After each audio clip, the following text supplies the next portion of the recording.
Welcome to a special episode of Beyond Coaching. Over the last month, we've had a pretty great run of guests that shared practical insights and some great truths about coaching, leadership, and developing people. So we thought we'd do a best of episode where we've pulled together the best parts of each of the 4 episodes over the last month and put them together.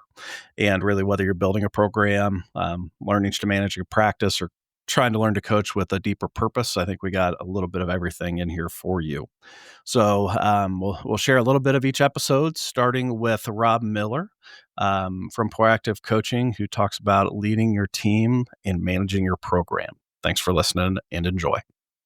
So this conversation is a little different because I just reached out to you and said, "Hey, you travel the country speaking to high school and college coaches," and I just reached out to you and said, "Hey, let's do a podcast on what you're learning, and what you're seeing." So that's the topic today. We're talking about leadership and management, but if you can kind of set the stage of what you're seeing, then I'm just going to pepper you with questions.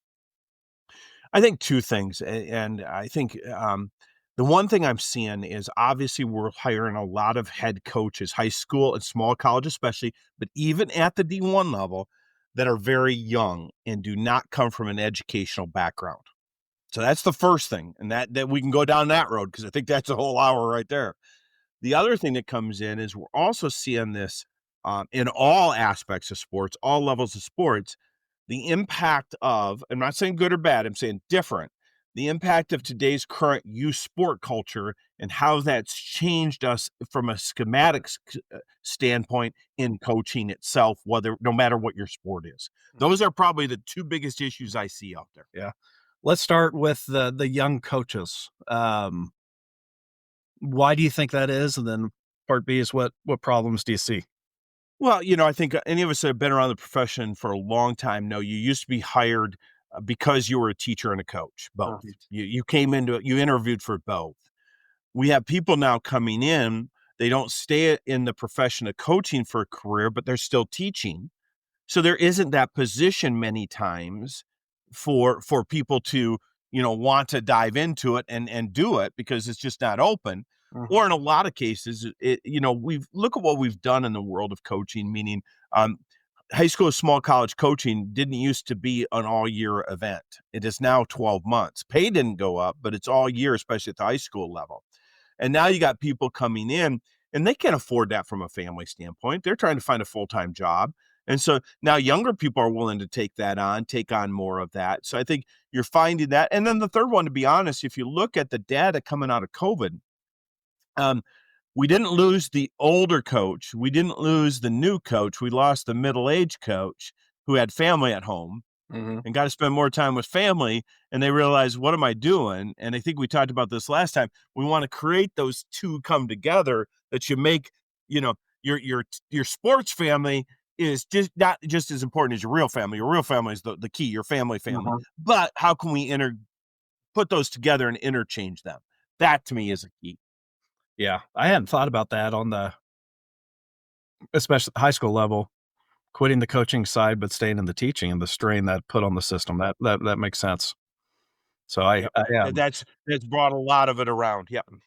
Yeah, I feel like we're seeing at our small college level, less of a pool of coaches. Because I think there's so much change going around in every level of athletics. And some are just saying, hey, if I can get out and go do something else, I'm going to. And I'm finding the younger coaches, I sound a little bit get off my lawn type guy here, but have a lot of demands on salary and different things, and also don't have the prerequisite experience to even make those demands. So you feel like you're kind of in a rock and a hard place a little bit on how we're hiring. Are you seeing that in your conversations at all? Oh, yeah, very much so. You're seeing far less applications. And then I would say, I see if you agree with this one. I think on the female side of athletics, it's even tougher because you're all looking for that strong, good female coach. And you get you might get 20 resumes instead of you used to get 60. Now you get 20 to 30 resumes for that job.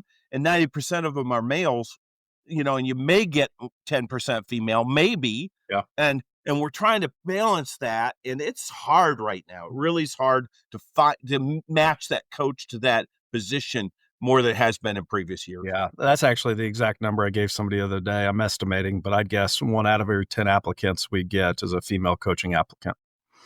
So, female coaches listen to this call, you got a lot of negotiating power, so use it. That is true. That is true. I think the other thing, and we've talked about this before, that that makes it hard with a young coach or in high school, I think the coach that's not in the building is you don't see the broader picture of how you fit into it. Um, and that's a challenge I haven't found quite the right strategy for of how do we work with young coaches where, I mean, the great coaches, a lot of them are just right here. And I feel like my job is to widen out their perspective a little bit. But sometimes young coaches get so frustrated with the system because they don't understand it. They're out before they can even get going. And I think there's three things on that. For me, I identify three issues with young coaches who are especially not there where we can have them every day. The first thing I find is technically they think they know the X and O's and the scheming, and they really don't yet. They know what they know is what they've lived, which is I think we all have been there. We all start coaching, right? Either the same way we were coached or 180 degrees different because we hated it. Yep. Okay. It's one of the two. And then we come around and say, oh, what is it? And they're less apt to at the beginning to kind of branch out and look. And like I've said before, every philosophy's won a national championship and every philosophy's lost a national championship. It's about the execution and buy-in. And obviously you got to get them to believe in that system that you're running. Yeah. But that's the first part is the scheming X and O's. The second part is the cultural aspect, the relationship key. How do we build these relationships? And I get it. If I'm running in and I'm not at school every day with these kids and I'm running in at 4:30 and I have 2 hours with them and I got to get my X and O's in because they have to be gone at 6:30 and I got to get home because I got my family at home or other things that I'm responsible for, prepping for the next day if I am a teacher at another school. That's hard to create that. But they have to understand that is vital to the whole process. That's what you and I are on here for. That's what we do a lot of stuff for. Then there's a third part. And this is the one that I think is killing young coaches. And it's this. They come in with that narrow vision to coach their sport, which is awesome. They forget they have to manage their sport too. And with management comes operation of a budget, high school level, where's my physicals? What's my communication with my parents? What's my policies for connecting kids? I've had 5 or 6 coaches in the last month that are probably going to get dismissed this year because they didn't follow school policy. Not that they couldn't be a good coach. They just blatantly ignored budgets, communication with students because they didn't get to know that process. So I phrase it this way: lead your team, manage your program. We have to get people who manage their program as well. So I'll come back to, I think the best way to get them to do that, young coaches who are coming in, surround yourself with a veteran coach as your assistant. There's a lot of veterans out there that maybe don't want to be that head coach, but would step into that assistant role and say, are we making sure we're managing? Are we making sure we're doing things right? Are we making sure we're building culture? What a great way to learn from somebody that's been there before. How do people respond to that advice? I'm bringing in the older coach. I think a lot of them, the older coaches, I think, love it. I think the older coaches would love to stay engaged. They just don't want it. The younger coaches, I think, just are here, and I get it. Here's what their question: how do I identify that person? That's number one. And number two is, I think this is one that I think any coach that finds a good coach gets over this in about 10 seconds. But their first thought is, am I giving up control of my program to is that really going to be the coach? Okay. And they worry about that. But within 10 seconds, if you find the right one, you're going, my life just got so much easier. And you know what you can do if you find a good assistant? Go to what you love. Yeah. Yeah. So scheming, because we can take some of that other stuff out to other people. We got a subscriber question this month that Dustin and I did a podcast short on about the transfer portal and how coaches should deal with that at the college level. So we break down how to build a program that retains great people and talk about building a sticky program in the transfer portal era. Yeah. I think it comes back to making a program sticky. Like, people just want to be a part of it. And why wouldn't you want to be a part of it kind of feel? And I mean, I'm obviously biased, but I think it comes down to creating a climate that kind of our impactful coaching philosophy, the 3 C's is. What do you think? Yeah, I think customers believe customers. I think players believe players. And I think that recruits, if you said how to attract, I think your players better be able to tell a real life story of the day to day of how they feel, how they're challenged on and off the playing field or court. Mine goes to, I think you got to double down on what is your culture? What does that look like? Don't be vanilla. Vanilla is for everybody. What is that?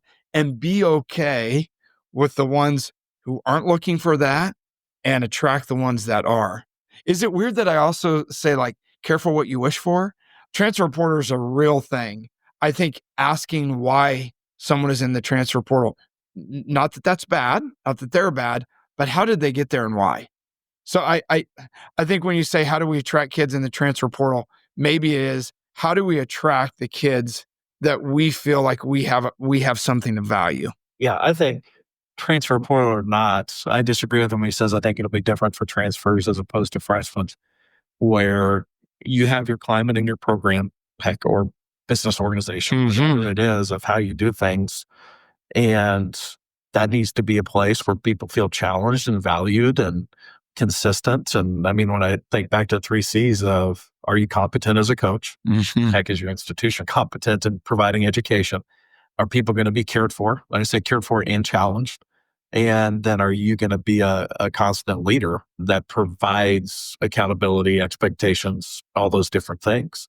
And I think that environment, when you lean into who you are, whatever you're saying is that Kevin Wilder said, and be yourself, I think that is sticky and it takes care of itself almost. With a lot of hard work, obviously. But Yeah, let's make it even more applicable. When you say competent and showing, letting a student athlete know that I think visually they need to see it. And as goofy as that sounds, like, they need to see what it is you're doing, how it makes them better. Saying it, I just don't think they believe it. So how can you visually show that? How do guys express that shared care? And how do parents express that? I was talking to a golf coach, and his daughter is a Division I basketball player. And he said that one of the biggest determining factors for his daughter to go to that school is on her second maybe visit where the parents didn't go, or she went up and watched a game and had to drive 3.5 hours back. The game got over at like 9:30, and the coach was texting her at 12:30, "Hey, just want to make sure you made it back." And as simple as that is, he just felt this immediate, like, hey, she hasn't signed. She's one of 1,000 recruits. And at 12:30, he still reached, like, did you make it home? And so, I mean, anybody who can share the messaging that they're cared for, I think is important. yeah. And I think there's a piece of, this is who we are, take it or leave it. And especially, this might be where transfer, maybe not. We don't need you to. Yeah. And we're gonna be this. We'd love to have you. We will provide this experience. We'll take care of you. But we're all in this together. And if you don't want to do that, don't come. How do coaches and how do others convey the value you will bring to this team is needed and or wanted? How can you make that personal and identify that? And I think, again, that constant piece of, if you're here, here's the expectation. Here's what you can expect from us. Oh, by the way, this is what we expect from you. And go spend the afternoon with our players and ask them about it. Love it. Mitch Hull has been a frequent guest on the show, one of the owners of the 3D Institute and 3D Coaching. I always gain a lot of wisdom talking to him, and this clip is no different. The episode was entitled "Winning, Success, and Significance."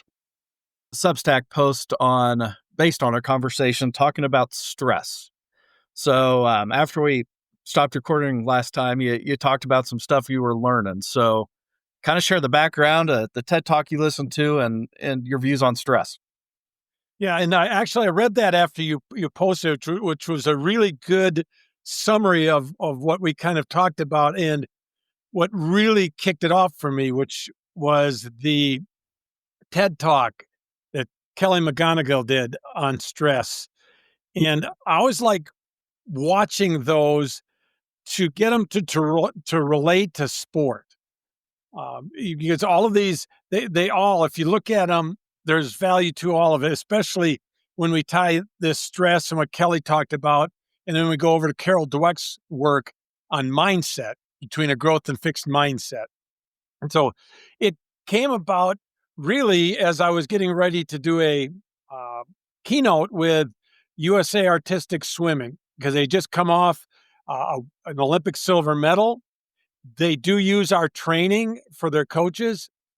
And they also told me I had an opportunity to talk with they're basically seniors in high school, the top girls in this country, athletically and academically, because most of those end up at Ohio State, Stanford, places like that have synchronized swimming, or actually it's artistic swimming programs now. And after I listened to Kelly's talk, I go, this is a good place to see what might happen, because under self-reporting, the individuals that state they feel they're under the highest stress are basically this 16 to 24-year-old age group. Now, we all recognize that when we look back, when we're in our 40s and we look back at 16 to 24, for most of us, it really wasn't that stressful. But it doesn't matter, because it's what you perceive that's happening at the time, and that doesn't lessen it in any manner. So when I was there, I asked the question that Kelly did with that research was done by, where they asked 8,000 people this question: in the past year, have you been under a little amount of stress, a moderate, or a lot of stress? Recognize there's no right or wrong answer. It's just the answer that you come up with. And what they did after that was asked another question: do you see stress as bad for you? Then over a period of time, they looked at the death rolls, because they did 30,000 people to see who died. And what came across was you had a 43% higher mortality rate if you saw you were under a lot of stress.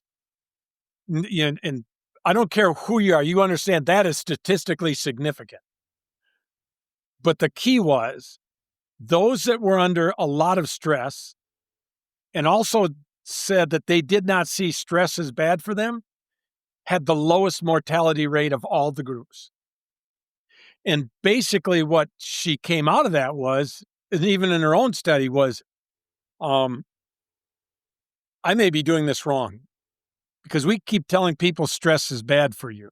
It causes heart attacks. It can, to the common cold, all of these things can be brought on by stress. And instead of teaching people stress is bad for you, help them to understand it's only bad if you see it as bad for you. So it's not the stress, it's the perception. And then she goes, they figured over that time 182,000 people a year died not from stress, but stressing about stress, which made it the 15th largest killer in our country. So I'm going, all right, so how does this apply to athletics? Which to me, it was simple, because of how she explained the other parts of it. And so when I asked those girls, the high school girls, I had 45 high school seniors there, and I asked them this question: in the past year, have you been under a little stress, a moderate amount of stress, a lot of stress? 85% of them raised their hand for a lot of stress. And sometimes as we understand it, we also get it. These are high performers. Everything is about performance, academically, athletically. And when it's about the outcome, that's where stress can get to you. So then the question is, what do we do about it? How do we help people address stress? I'll tell you if you want to know. So, yeah, well, we're recording this the day after the Masters, and I was listening to a Rory McIlroy interview this morning, and I think it was from a while ago, but they said the interview asked him, like, hey, how do you deal with the pressure? And he said, it may sound counterintuitive, but I take the pressure and the stress and I think of what's the worst thing that could happen. Oh, I could hit it in the trees. well, I've been there before. I can deal with that. And he plays out all the worst case scenarios in his mind and reframes it. I thought of our conversation as, I've been there before. I can figure it out. Is that kind of how you understand what we're talking about? That's one of the things. But what about the person who hasn't been there before and is trying to get there? Yeah. Both of those come into play because you have to, if you understand that you've been there before, then you say, what's the worst thing that can happen? Mhm. What it does is you take Carol Dweck's work and you tie it into stress. You have to look at it as a growth mindset. Growth mindset people focus on the journey, not the destination. Right? It's all right. He's gone. If this happens, I know I can deal with it. He's taking the journey aspect. He's not looking at, I got to win the Masters. I got to win the Masters in that moment. That's what creates the stress. And it's in the great part about this is we have to help people not because I could go back. We try to help people by saying, let's lower the stress. Let's get rid of the stress. Watch any of these. That's what I did. Yep. That's what I did as well. And I go, when I watch these things now, I watch them differently. And I go, watch America's Got Talent or American Idol or all of these things that these kids are, and even adults are doing this that could change their life. Right? It could really change their life if it goes well. And they're up there and the people and the judges, man, you look really nervous. You agree? Yeah, you are. Well, their first statement, well, don't be nervous. It's just a, how well does that go? Okay, I guess I'm not nervous anymore because they told me not to be. No, in fact, when they tell me not to be, and I cannot lower the level of stress, now I'm feeling like I'm failing. Because they're not something's wrong stressed. with you. Obviously, they're not stressed. I am. Boy, their careers, they don't get stressed. What you need to do is change your outlook. This is the key part of it. And the research is, what's great about the research is without going into detail, it shows you that this is something you can change people's mindsets quickly on. So what we need to do is, well, reality, what is stress anyway? Or what is being nervous or uncomfortable, whatever words you want to use? That's your body. If you're looking at it, instead of saying, holy smokes, I can't perform, and instead say, that's my body helping me prepare. Because what is the physical response to stress? Which, by the way, it's the same physical response to being excited. So first of all, when are we stressed? Big time job interview, trying to perform in athletics, asking a girl out for the first time. It's all the same feeling. Next up is part of our conversation with Coach John Kessel. John was the longtime director of sport development with USA Volleyball, and we'll be having him on in the future. But in this clip, we're digging deep into motor learning feedback and creating practices that actually teach access to information and discerning what's good, what's bad, who to follow. So I'm curious your take of, if you're giving advice to coaches of, hey, if you want to know what you're talking about, go to these places, do these things. What's your advice to that young coach? Interesting. My advice would be two kind of cue things. One is think critically. And it's tied into motor learning, where we know no matter what the sport, you need to train in reality.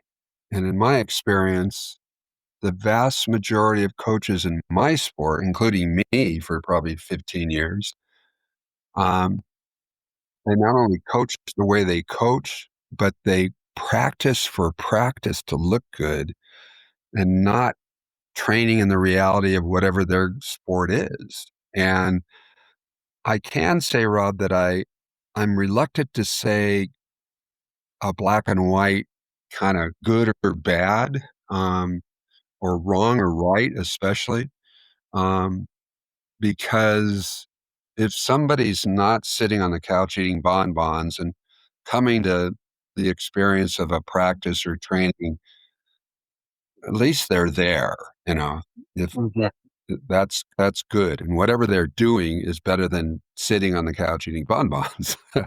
That said, there is certainly a more effective and efficient ways to learn. And that's where we diverge, I think, in our sport to help people understand the concepts of motor learning and training in reality. I mean, I actually spend time with my parents teaching it. When I was up in Toronto just recently, I worked with the coaches and did a quick motor learning session sometimes if I had the time, because it's a learning competition. And so how do we learn faster? And, you know that it is random is more effective than blocked, and whole training is better than part training, and summary feedback is better than constant feedback, and all these other things that are part of the science and the research that has shown this is how we learn faster. That's all it is. We just learn faster. And a great example with the kids. Every time I blew a whistle up there, they walked in the first time.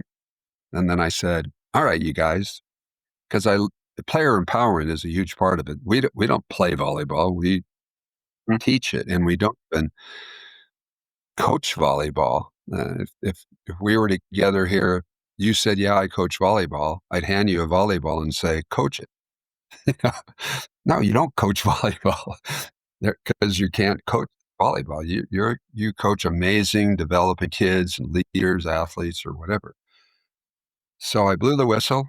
They walked in, strolled in, and I said, okay, guys, if this half over here of identical twins spent the season sprinting in every time I blew the whistle, and this half strolled in like you just did, who's going to get better at the end of the season?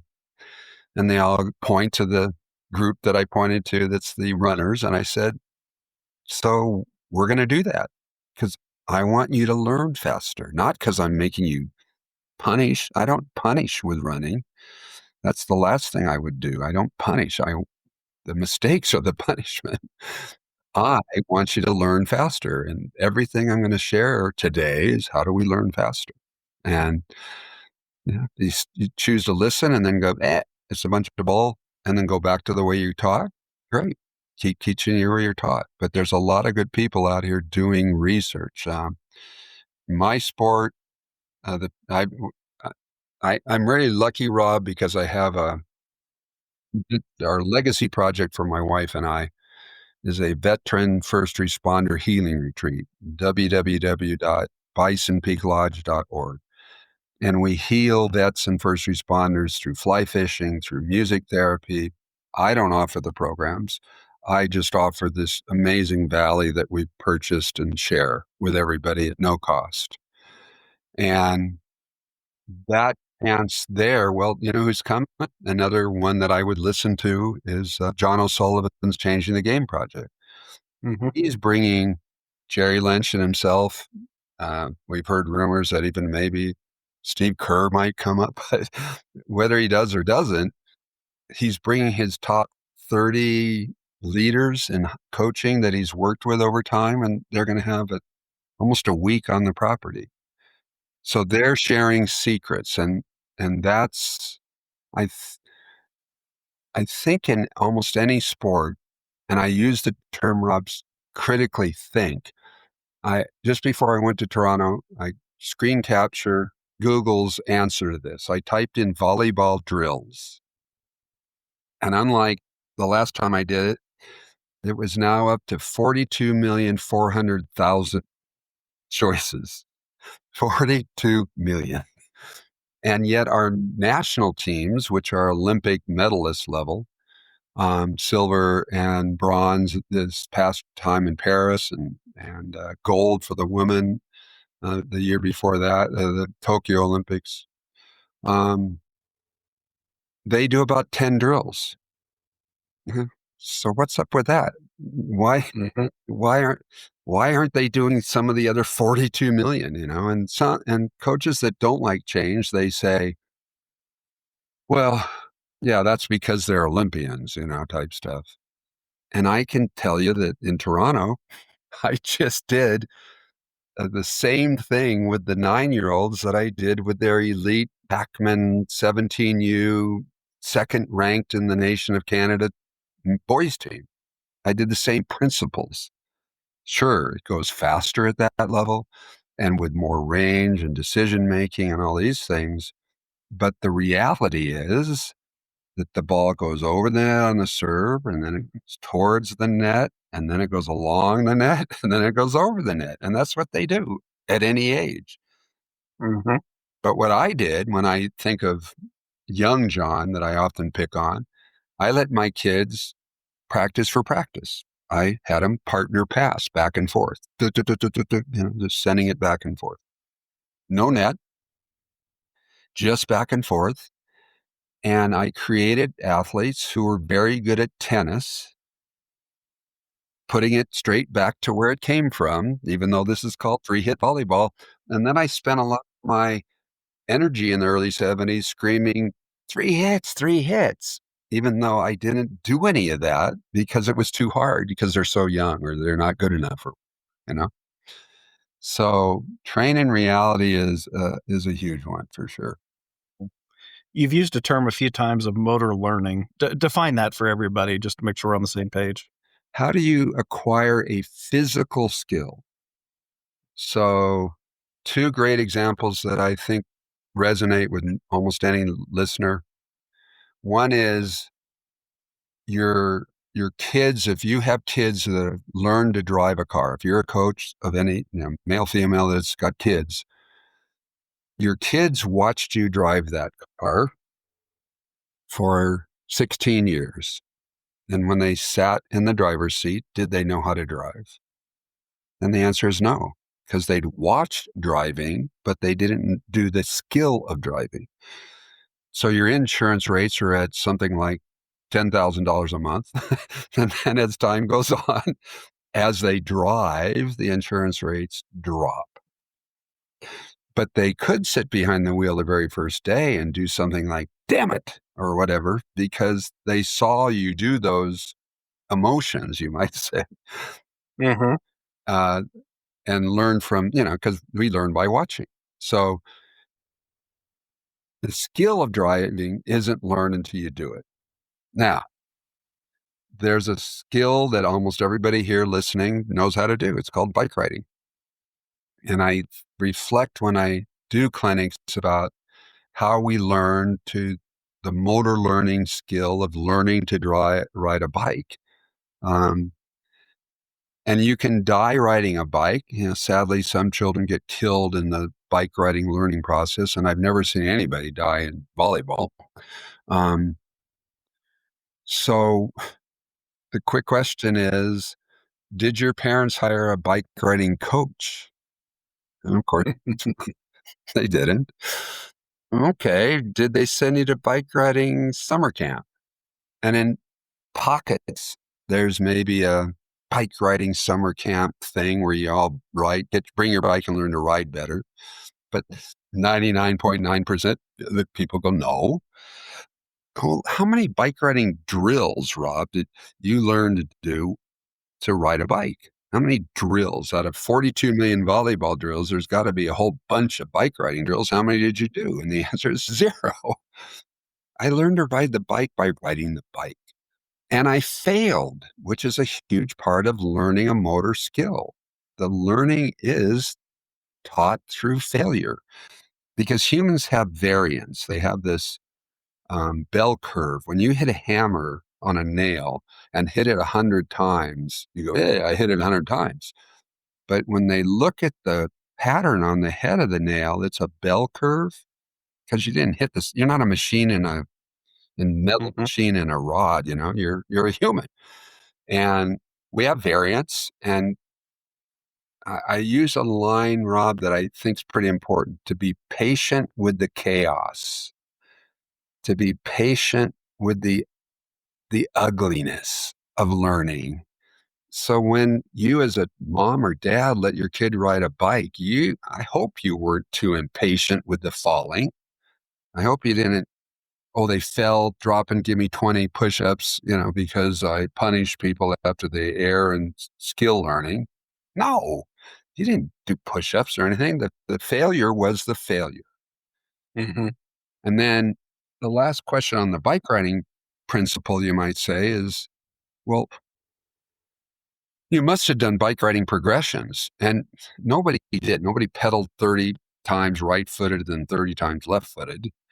But somebody will always say, oh, but I learned with training wheels. I learned with training wheels. And the research, the science of training wheels over the course of decades shows that training wheels slow the learning process of riding a bike down, not speed it up. What has changed, Rob, is that you go now and you get a balanced bike, because the principle of bike riding is balance, not something that is saving you from learning by stopping you at a certain point in time. No, you just put your feet down on the ground and save yourself from falling. And kids that learn to balance on a balance bike ride pedal bikes right away. That said, have your listeners YouTube and peek at, type in backwards bicycle, and you will see a guy whose engineering friends, changed one thing on his bike, and that is that when it goes this way, the handlebars go the other way, not handlebars and bike goes the same way. How long did it take him? He's ridden a bike for 30 years. They made one change. This is called specificity and learning in part. They made one small change to his bike. How long did it take to learn to ride the bike? 8 months. No kidding. 8 months. Now, his kid promised a trip to Australia to see the astronauts or something like that, because his kid learned in about 3 weeks, which is part of the science. Your brain, when you're young, is much more plastic, much more, we're ready to learn because we got to survive to become an adult. So, yeah, I mean, bike riding is a great example. And then using my sport again, applicable to football or soccer and other sports. When we have 6 on the court, or we're playing soccer, 11 on 11, and then you've got another bench of, let's say, 6 more, 21 kids, so 42 people, and 1 ball on the pitch, that is incredibly horrible learning. Learning very fast. Thank you for listening to another episode of Beyond Coaching. Beyond Coaching is a podcast developed and produced by the Impactful Coaching Project with the support of Friends University. The Impactful Coaching Project seeks to develop coaches that coach the whole person and is the thought leader in coaching the 21st century athlete.